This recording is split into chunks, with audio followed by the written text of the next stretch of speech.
Okay, welcome to the bone mineral lecture. We're going to talk about osteoporosis and some other diseases and a couple random topics as well.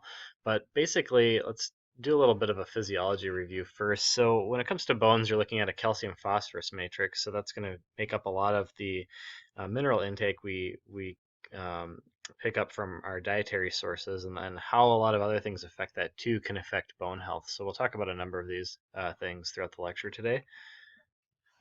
As far as the way bones are built and broken down, there's osteoclasts, which are cells that break down bone matrix, and blasts build new bone matrix.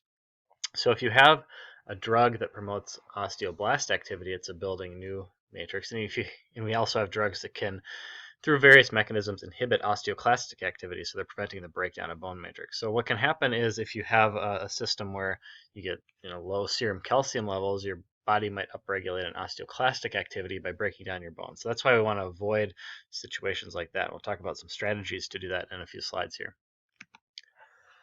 So I've got the physiologic regulators there, and here's your joke for the day with Nate Dogg and Warren G. If you haven't heard this song, then I guess I feel sorry for you, but go listen to it. Anyway, physiologic regulators. So this is going to sound a lot like what we just talked about as far as end-stage renal disease goes. Parathyroid hormone, calcitonin, vitamin D, and the bones, kidneys, and intestines are the big areas of interest here.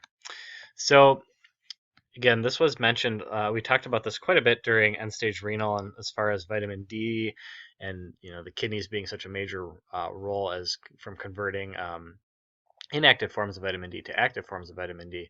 And you can see that comes into play here. So I like this diagram. It looks a little convoluted, but I think it makes sense. It's got some nice colors on it that breaks everything down. So you have the kidneys converting different types of vitamin D, so you can take in from UV light and how that converts to pre-vitamin D.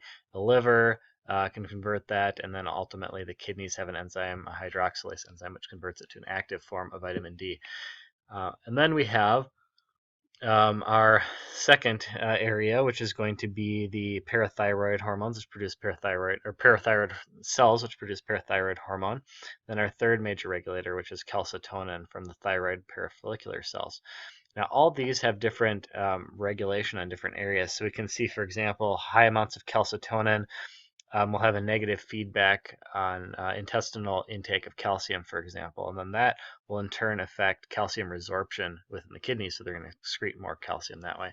So you can see basically just if you look at this diagram and how things work together, and I think it's a nice way to review it and a nice way to reference back if you're a little bit confused, but we're going to go through these in a little more detail. So parathyroid hormone, if there's a decrease in serum calcium, it's going to sense that, and it's going to maintain plasma calcium concentration by mobilizing calcium. So this works a couple ways. In the kidneys, you're going to promote calcium absorption or resorption, and you're going to excrete phosphorus. Increase synthesis of calcitriol, so that's going to help with increasing calcium absorption from the intestine from dietary sources. So your net effects of parathyroid hormone are going to end up with an increase in serum calcium and a decrease in phosphate. Calcitonin is going to do a little bit different activity. It's going to work on inhibiting bone resorption by inhibiting your osteoclastic activity. So that's the breaking down of bones. Meanwhile, in the kidney, you're going to get decreased resorption of calcium and phosphate in the proximal tubules. So ultimately, you're going to get a decrease in serum calcium. Remember, you're inhibiting breakdown of bones, so calcium's staying in the bones, it's not getting into the serum, and you're getting a decrease in phosphate.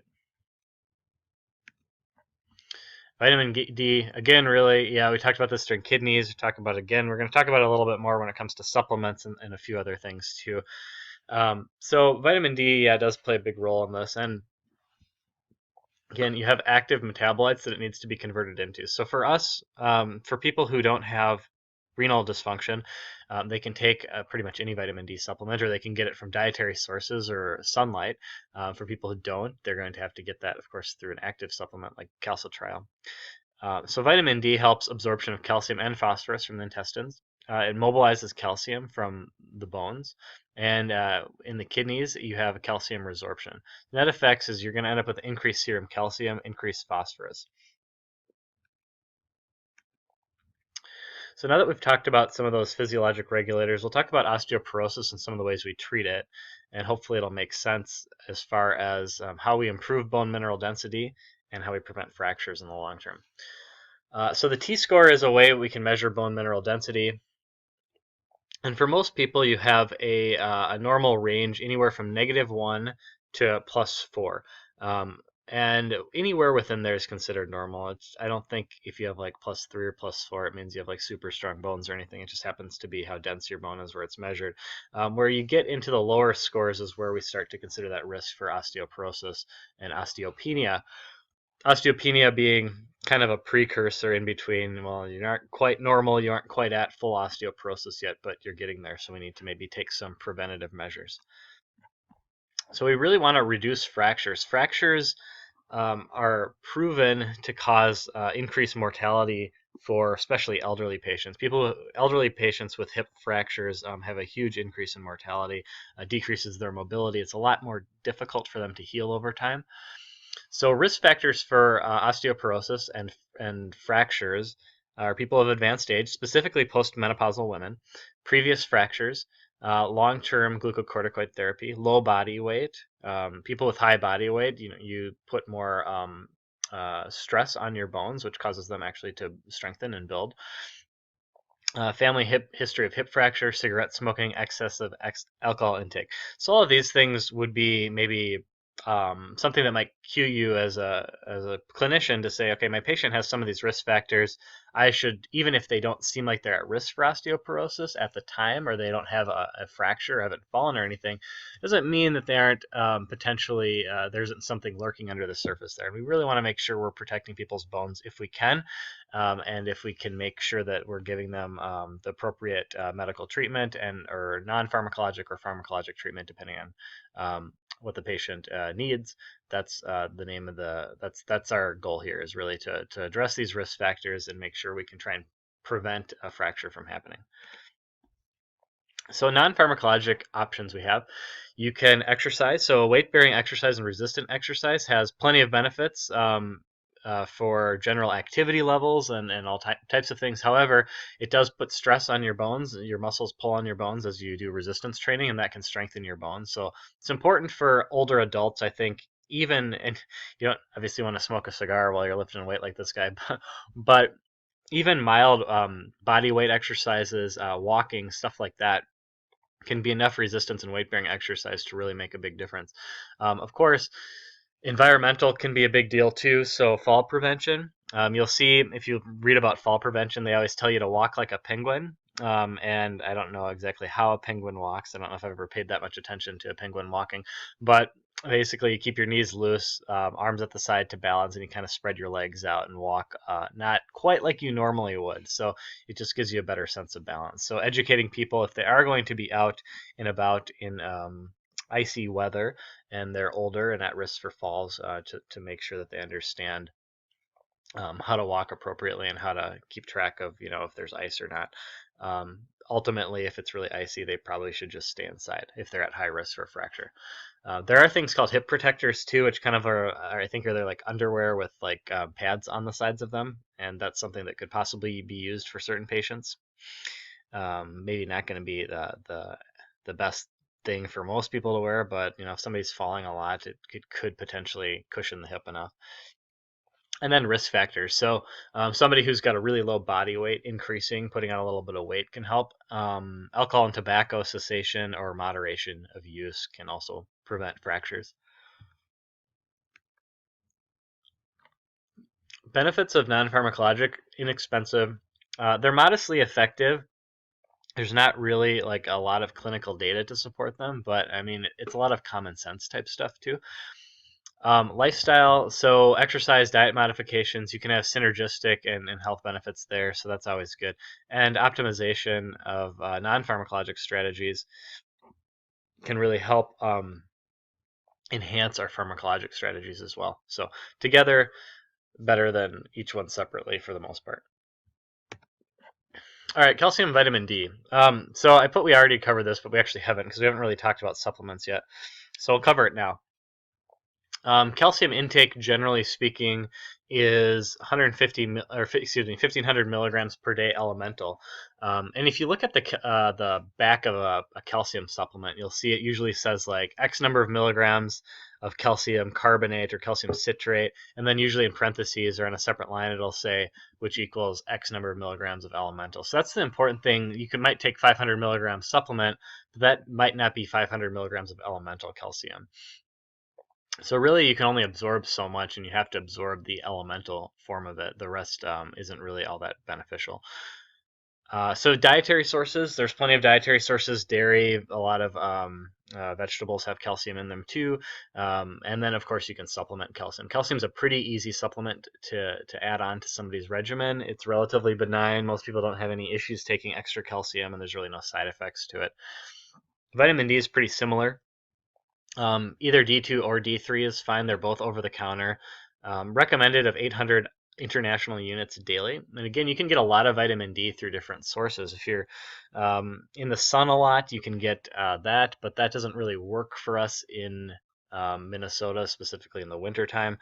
I think I read that if you're north of Atlanta, Georgia during the winter months, you aren't going to get access to the exact amount of or the specific types of UV rays that can trigger vitamin D synthesis. So it's really actually impossible. Even if it is sunny out in the winter and you go outside and get some exposure, you aren't really going to synthesize any vitamin D.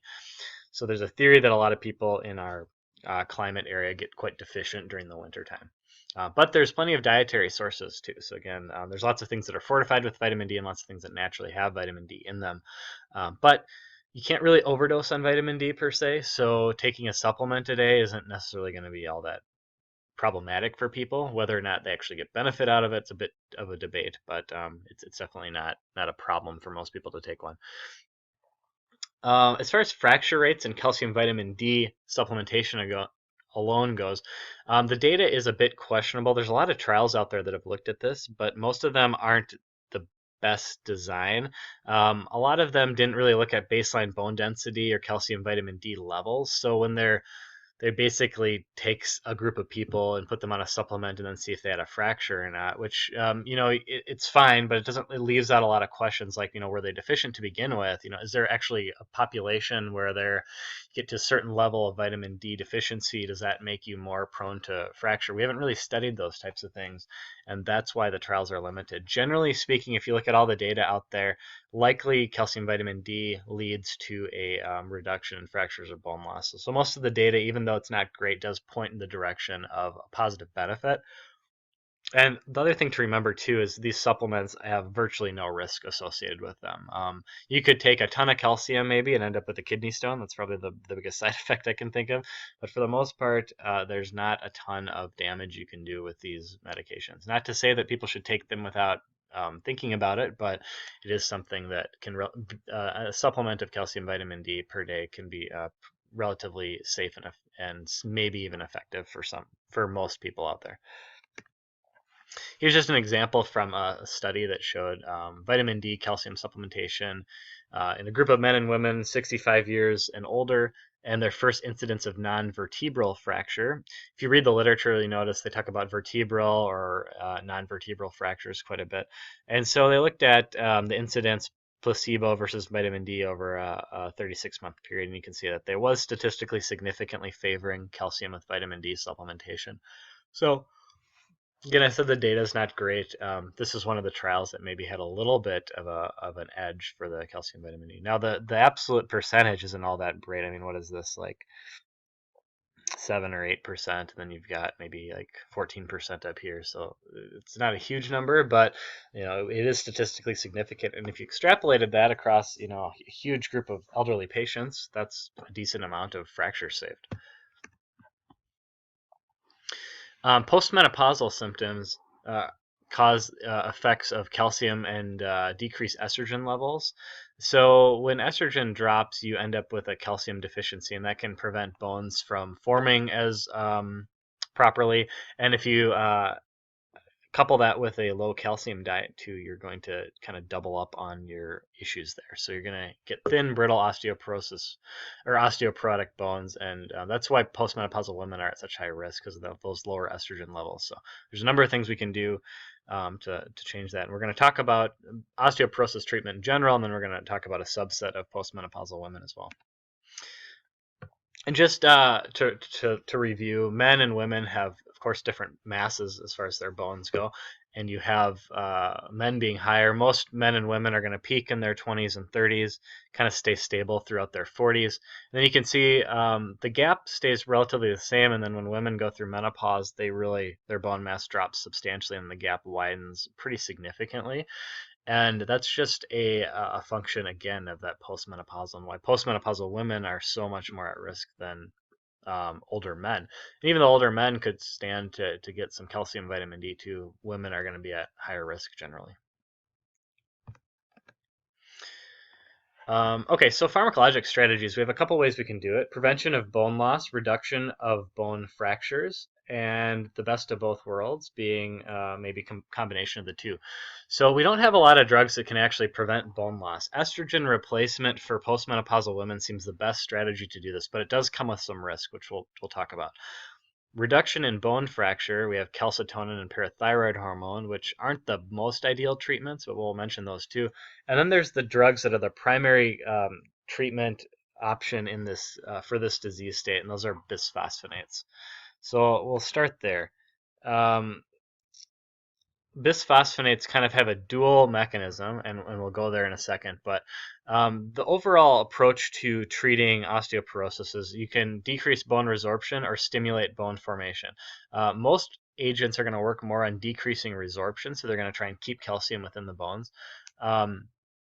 So anti-resorptive treatment is going to downregulate the bone turnover process. You get modest increases in bone mineral density over time. So your T-score should stabilize, maybe even go up in a small subset of patients. Importantly, inhibition of resorption leads to an indirect decrease in bone formation. So what happens is that the therapies will plateau in effectiveness over the course of several years, which makes it a little bit controversial as to how we actually treat this disease. And I'll talk about this in a second when we get into more bisphosphonates. The anti-resorptive therapies does result in a significant reduction in fracture. So you end up with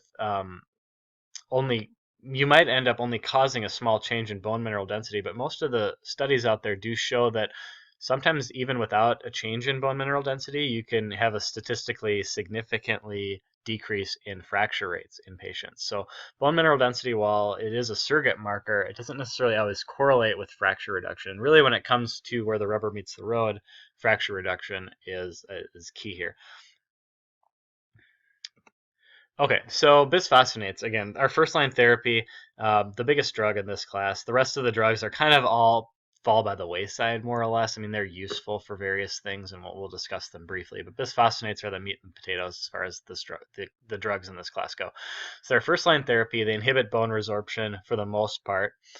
They do have a bit of a dual mechanism where you can see they do have some stimulation of bone formation. They're thought to do that, but for the most part, they're mostly a resorption inhibitor. They don't really have a lot of side effects. There are a couple we'll talk about in a second. You can be useful for both men and women, so you don't have to be a postmenopausal woman to qualify for this, and it's definitely useful in men too. There are 4 options on the market, and they're all listed here. They all end in dronate, or with the exception of zoledronic acid, which is basically the same kind of a name. And we'll talk about the differences of these two. And they're all dosed intermittently. These drugs have really strange kinetics, so let's get into it more. But first, mechanism of action. Bisphosphonates have a bit of a complicated mechanism of action. I found this picture that I think describes it relatively well. So what you have is primarily an inhibition of osteoclast activity. So the osteoclasts, which are going to break down bones, are promoted into apoptosis from the bisphosphonate. What happens is bisphosphonates also modulate signaling from osteoblasts to osteoclasts. So you get some decreases in some mediator production and expression, which also inhibits or causes the osteoclast to not function as well. Ultimately, if the bones end up resorbing, the bisphosphonates are secreted out, but then they can be picked back up again. So the drug itself kind of recycles itself in the bone, which is kind of interesting. And we'll talk about the kinetics of it in a second, the dosing. So if you want to start somebody on a bisphosphonate, the question is, what do you need to evaluate? Do you just go straight to a bisphosphonate? How do you do it? Well, a bisphosphonate, you want to look at your potentially corrective causes before starting your bisphosphonate, and you want to make sure that if non-pharmacological options are available, you want to address those first.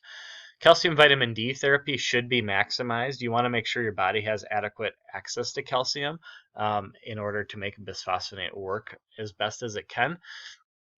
You don't want to end up decreasing your osteoclastic activity when your calcium stores are low. You want your calcium stores to be high or consistently normal. Bisphosphonates have issues with the esophagus, and we'll talk about that in a second. But if somebody has abnormalities, like if they have esophageal strictures or achalasia, they would not qualify for, or they might qualify for a medication, but you'd want to be pretty cautious with it. And then renal function too. These are renally eliminated medications. And then you'd want to determine which specific bisphosphonate might be the best choice for a patient. So let's get into those things a little bit more here. Talk about the drugs, and we'll talk about some of those things we just mentioned. So the first two drugs, probably the most common ones, are alendronate and risendronate. Alendronate's Fosamax and risendronate's Actonel. They're the two that have been around the longest. Fosamax has been around probably the longest, and it was the first one to go generic, so most people take alendronate. The trials, looking at the data here, do show that you get an increase in bone mineral density and also a decrease in fracture risk. So you've got both benefits being clinically proven, but they were done with daily dosing. So it's kind of weird because in actual practice, Fosamax is dosed once weekly. And again, the kinetics of these are very strange drugs, and I'll mention that in a minute here. But basically, you don't need to take these once daily. There's a bit of controversy over this because there's some evidence that shows that people don't take once weekly drugs all that well, and they tend to have compliance issues. It's very difficult to remember to take something once a week versus once a day tends to be much easier. Both drugs, alendronate and risendronate, were compared in one clinical trial. And alendronate was shown to increase bone mineral density more than risendronate. However, there wasn't any difference in fractures, and again, that's where we really care. The bone mineral density, great, but if it's not really translating to real-world benefit, like the fracture reduction, doesn't really matter. So they're basically thought to be interchangeable. And again, they're both dosed once weekly. Ibandronate or Boniva is a little bit different. It's got a spokesperson, for example, a celebrity spokesperson, so there's one difference there. But it's once monthly dosed oral medication, so it's not once weekly. It was non-inferior in a study where it looked at both monthly and daily dosing regimens. And the monthly dosing regimen was statistically superior to the daily dosing regimens in terms of bone mineral density elevations across all sites at year 2 in a different analysis. So they actually show that the monthly dosing was actually a little bit better, interestingly enough. It does come in an IV form too. So for people who don't tolerate oral, remember I mentioned there's some issues with swallowing these medications in the esophagus. And so for people in that category, this is an IV option that they could get. Zoledronic acid is the next medication, which is an IV only one. This one does not come orally. And it's considered to be the alternative, or Boniva would be the alternative of that. And zoledronic acid is a once yearly infusion. It's about a 15-minute infusion, so people usually would go into like an infusion center or clinic set up to do this. It's about $1,000 for a dose. It's kind of expensive, but it's once yearly. If you compare like the general cost of generic alendronate, it's probably going to cost a patient, if they paid cash for it, $85 a month. And remember, insurance pays for most of this too. So these are kind of funny numbers anyway. Most people wouldn't pay any of this cost, or they'd pay a small fraction of this. So if you do the $85 per month, out of 12 months, you're probably coming out about even. So we can say it's pretty much equivalent in cost for the oral, even though it's kind of expensive for the one dose. The best option for compliance is zoledronic acid, specifically for non-oral tolerant patients. It's got good efficacy. The long-term safety data isn't as robust as with the other drugs, but the efficacy data is there. So zoledronic acid is an option that some insurances might even push their patients to doing because they say, well, it's once a year.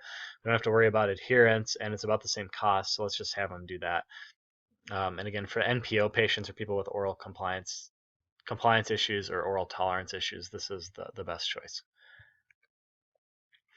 All right, so I've been talking about the weird kinetics and the duration of action and kind of been skirting around that. So let's get into more detail on that right now.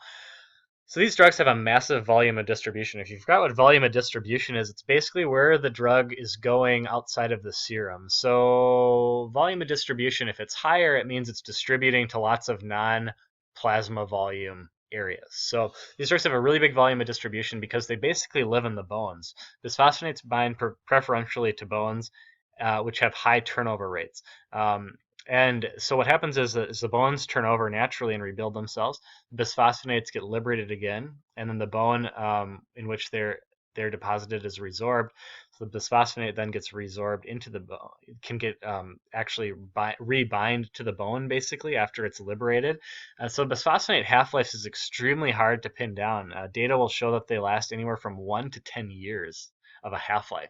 So kind of insane as far as drug half-lives go. We don't really talk about any other drugs with half-lives that approach this. And it's basically because of how they live in the bones and they just turn over with the bone. So the question is, what duration of therapy do we need? If we're giving a drug that has a 10-year half-life, can't you give like one dose and be done? Well, that's a great question. I don't think anyone really knows what the answer is to that. There's not a great consensus of how long to treat. Basically, the current body of literature and recommendation says that you can do bisphosphonate therapy for anywhere from a couple years up to 5 years. But after 5 years of bisphosphonate therapy, you're likely not going to get any more benefit. And at that point, you can probably safely stop the drug. The other side of the coin to that too is that you have a group of patients that might be unstable. They might be on bisphosphonate therapy, or maybe they stop their bisphosphonate and 2 years later they have a fracture, so you restart them. There's tons of clinical scenarios that could come up that make you maybe question that stopping at 5 years. But from a pharmacokinetic standpoint, it doesn't really make sense to continue them indefinitely. However, for certain you can. They have if the patient's tolerating them well and taking them appropriately, they have relatively few side effects. So there's not a whole lot of long-term problems with taking something indefinitely, but it is a bit of a question mark as far as if it really is necessary or not. You can restart the drug, stop and start the drug if you want to. So it's like a drug holiday. Sometimes people do that. Maybe take it for a few years, stop, maybe start up again. Especially if somebody's living till they're 100, maybe you feel like, well, they haven't taken it since they were 80 and now they're 90. Maybe we should do another course of bisphosphonate just to make sure that they still have plenty. Because again, the half-life is so variable and we don't really know exactly what it is. All right, how do we assess response? Bone mineral density gets checked periodically. So generally, this is our surrogate marker. And again, we talked a little bit about how bone mineral density doesn't always correlate directly to decrease in fracture rates, but this is the best and easiest surrogate marker to measure. So if you have a patient who's on a bisphosphonate and they get a decrease in bone mineral density, meaning that for some reason the drug doesn't seem to be helping their disease progress in the right direction, you can evaluate the contributing factors such as poor compliance, lack of calcium and vitamin D, would probably be the two easiest ones to do. And if there's no cause that you can obviously see, some clinicians may just consider it treatment failure and move on. But others believe that you might get a decline in that the decline in bone turnover suppression might just be occurring during kind of the initial phase of taking a bisphosphonate. So you might just want to recheck it in a year. So let's say you start somebody on a bisphosphonate, they've been on it for a year, check their bone mineral density, it's decreased a little bit. Maybe you just want to give it another year, because really thing is that there's not a lot of other things you can do. And if the patient's tolerating it okay, there's not really any problem with doing that, I don't think. So making sure that A, they're compliant with it, B, that their calcium vitamin D is adequately supplemented, and then finally, I would usually just let it dry. Let the bisphosphonate ride, and then recheck it again in a year. If the decline ends up being less than 5%, kind of a rule of thumb some clinicians may follow, if the decline is less than 5%, you want to keep going. If it's greater than 5%, maybe try an IV product instead. So the bisphosphonates, the oral ones, are pretty poorly absorbed. Now they don't really need to have all that great bioavailability. They get in enough and they work by being, even if they are poorly absorbed orally. But in some patients, that might be the difference between an effective drug and an ineffective drug. So in that case, an IV product might be preferred. Okay, so I've talked about adverse effects and the problems with the esophagus. GI side effects are the biggest ones, so reflux, esophagitis, and ulceration. The incidence rate is extremely low if somebody takes it properly. And taking the bisphosphonate properly is paramount for making sure you're avoiding adverse effects. So you want to take it first thing in the morning, 30 minutes before your first food, beverage, or medication, except for plain water. That's the only thing you should have. You want to stay upright, completely upright, for at least 30 minutes until the first meal of the day is consumed. So that's one thing that people just need to get used to, possibly, is that they can't take this with their morning breakfast. Take this as soon as you get up. Wait at least 30 minutes before you eat anything. People with Barrett's esophagus, which is a different disease that I'm not really going to talk about all that much, it's contraindicated. If somebody has really bad reflux or a history of peptic ulcer disease, you can use it in them. You just want to be a little bit cautious with that. And again, reinforce those compliance tips. Patients might get acute phase flu-like symptoms for the first 24 to 72 hours after taking a dose. It's not unusual, and usually those diminish over time. It's kind of when you start taking the drug. Hypocalcemia may be seen, which is why it's important to remember your bones aren't turning over, and that's a source of calcium that your body will tap if your serum calcium levels get low. And in that case, if that happens, you just need to make sure the patient's getting supplemented appropriately, and that should correct that. Musculoskeletal pain may be apparent or may be seen too, and renal impairment and acute renal failure have been seen with bisphosphonates. They don't recommend using them at all for creatinine clearance of less than 35 milliliters per minute. So that's going to be a lot of really elderly patients and a lot of patients who have renal dysfunction or specifically end-stage renal disease as well. All right, decisions. So there's not a lot of head-to-head trials comparing bisphosphonates to each other, and the ones that are there don't really say that one is more effective than another. So really, you can start with whatever you want. Alendronate, Resendronate, or Ibandronate are all oral options I'd recommend starting with. I wouldn't usually start with zoledronic acid, even though it seems like it's a good option. I think just the idea of having somebody come into an infusion center once a year, it's usually not as convenient as it might seem, even though it's a once a year thing. If somebody's already coming in, maybe you have the ability to do it at your clinic and they cover it. Insurances may or may not pay for zoledronic acid right off the bat either. I guarantee you any insurance will pay for alendronate. So that's another thing too, where it's just pretty easy to do it. If somebody uses a pillbox manager type of system to remember how to take their medications, putting in the once a week dose usually isn't that big of a deal. But just a reminder that this is a once a week medication. Make sure that you're aware of that and taking that as appropriate. If you aren't tolerating it, if somebody's not tolerating it, maybe they're getting a lot of reflux, or for some reason they can't stand upright for 30 minutes at a time, or they just aren't taking it. Maybe they're forgetting 2 out of the 4 doses a month.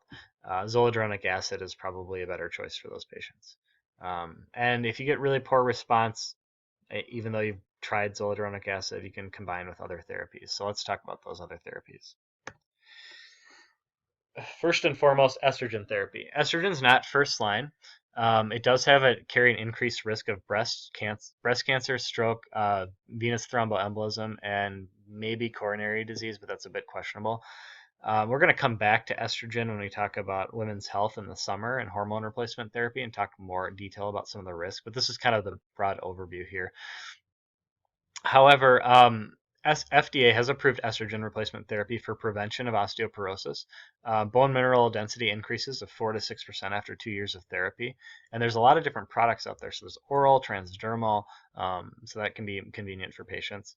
And there was a large study of general women's health items done called the Women's Health Initiative a few years ago. It wasn't necessarily a study. It was basically a big meta-analysis where they combined tons of studies and data and looked at specific issues relating to women's health. And this is one of them. that they looked at, and they found that there was a reduction in vertebral and hip fractures after 5 years of estrogen replacement therapy.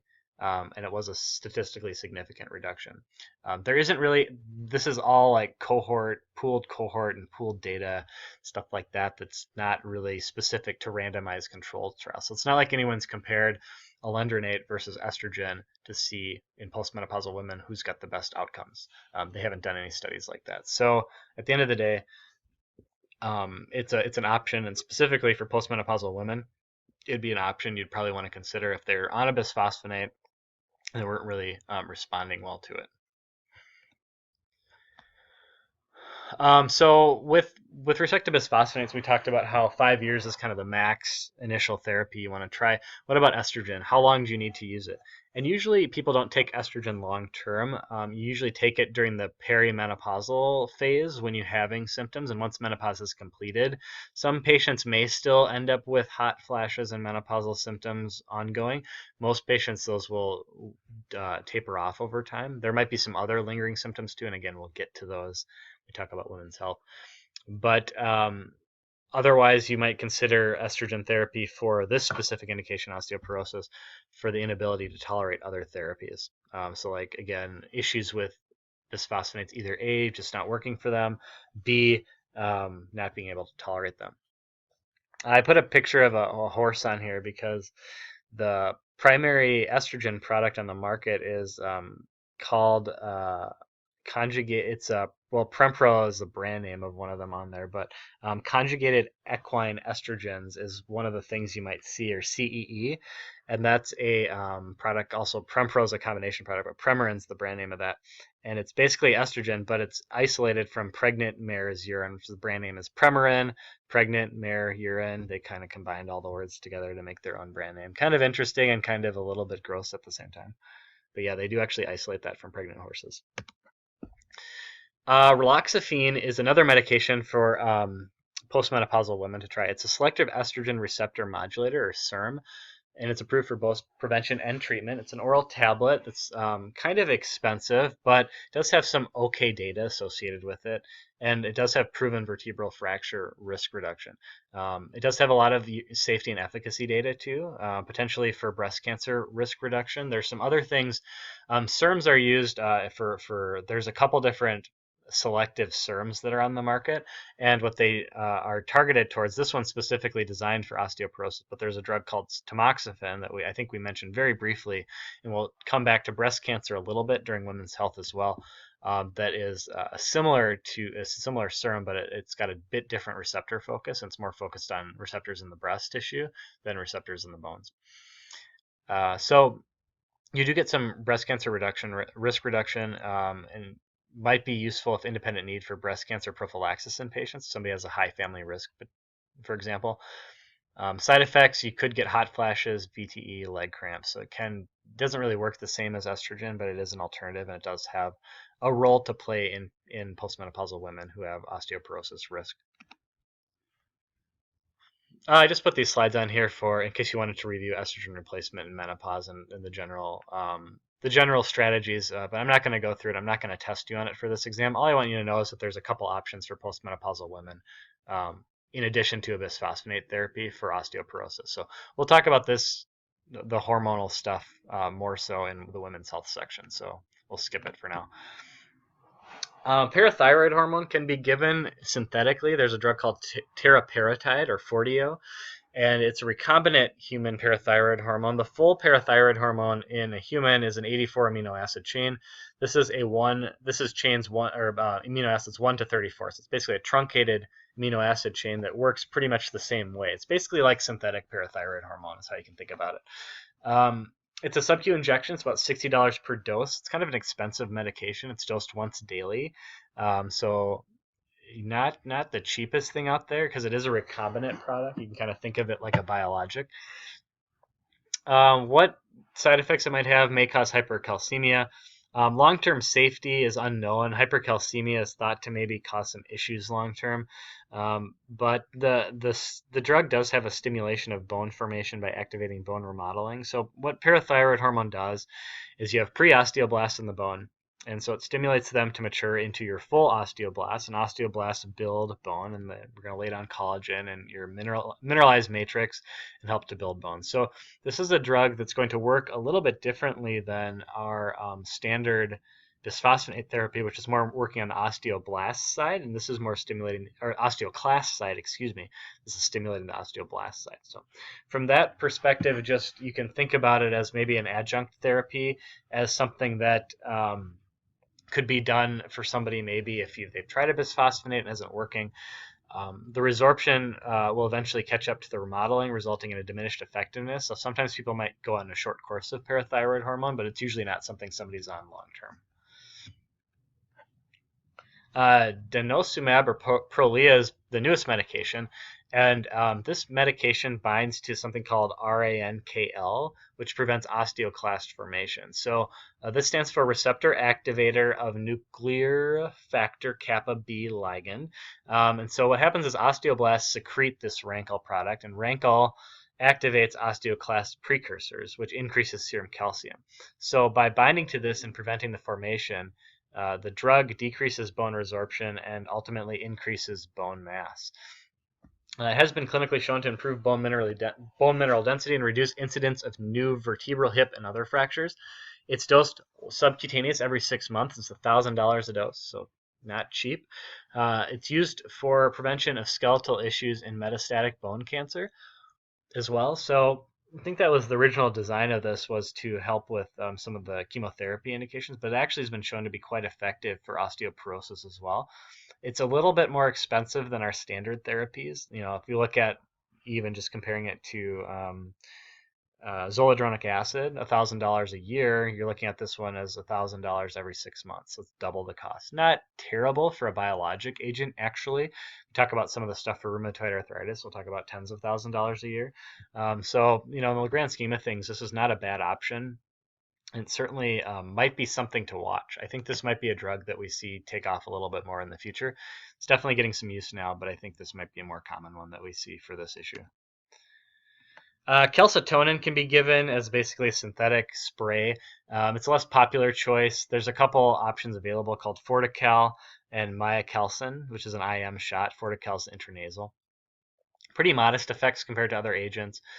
Short-term use is really all that's recommended, and recommended to limit it to less than 6 months. The way where I see this drug really used is in acute hypercalcemia. So if somebody comes in and their calcium is really high and they want to drop it, they'll give them a dose of IM or IV Fortical or calcitonin.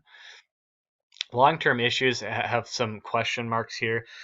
There's possible increase in various cancer rates. The risk is low. Like, there was a meta-analysis that was not the best meta-analysis I've ever seen in my life, but it was done, showed that there was about a 4.2% increase chance of various cancers in patients who used calcitonin, and 2.9% in the comparative group. So again, kind of a flawed study.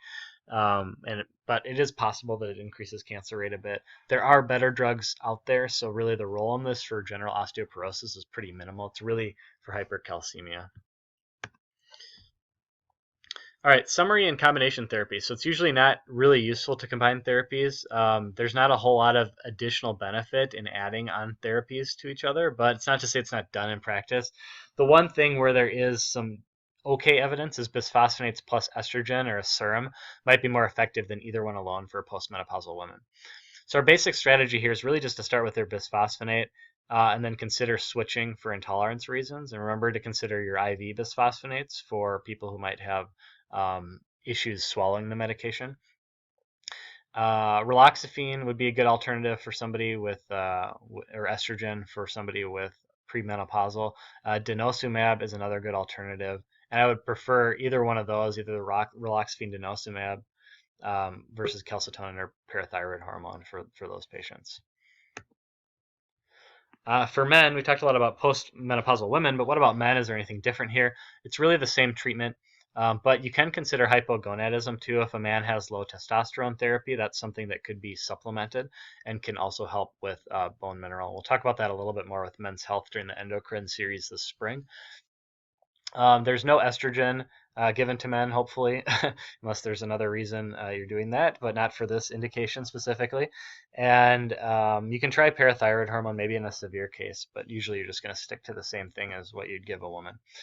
Premenopausal women would not get estrogen therapy. However, in the traditional sense, I should say. However, oral contraceptives do have decent activity for preventing fractures. So you could give an oral contraceptive to a premenopausal woman and have some success that way. And bisphosphonates are fine to give too, for the most part. However, there is some evidence that shows that for premenopausal women, you can get fragility of bones or accelerated bone loss.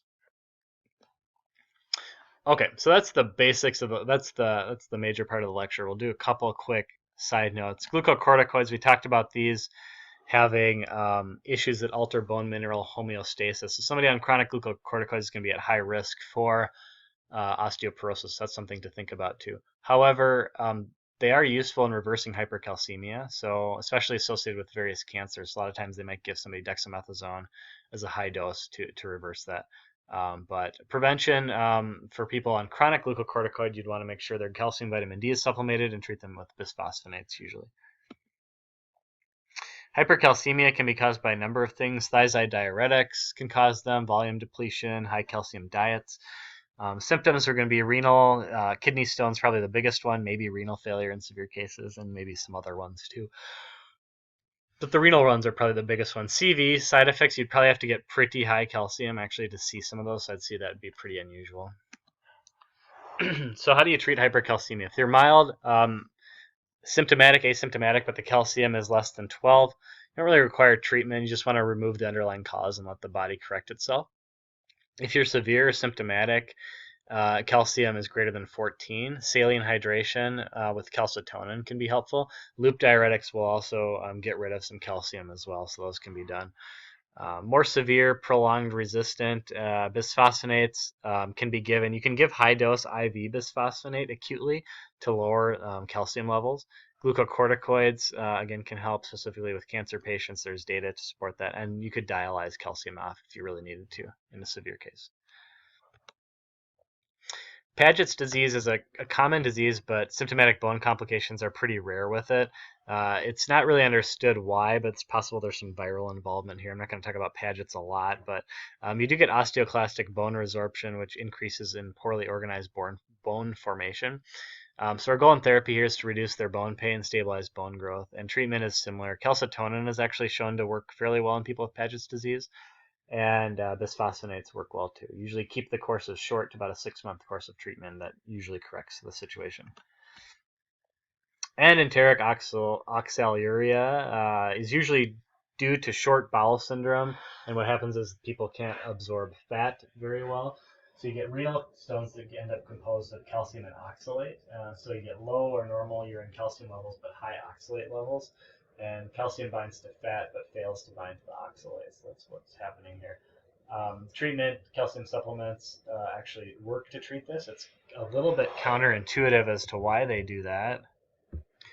But the idea is that if you give enough calcium supplementation, you can bind the oxalate, and then you don't get the high oxalate levels too. So that's it. That's it for this lecture, and I'll see you guys on Monday.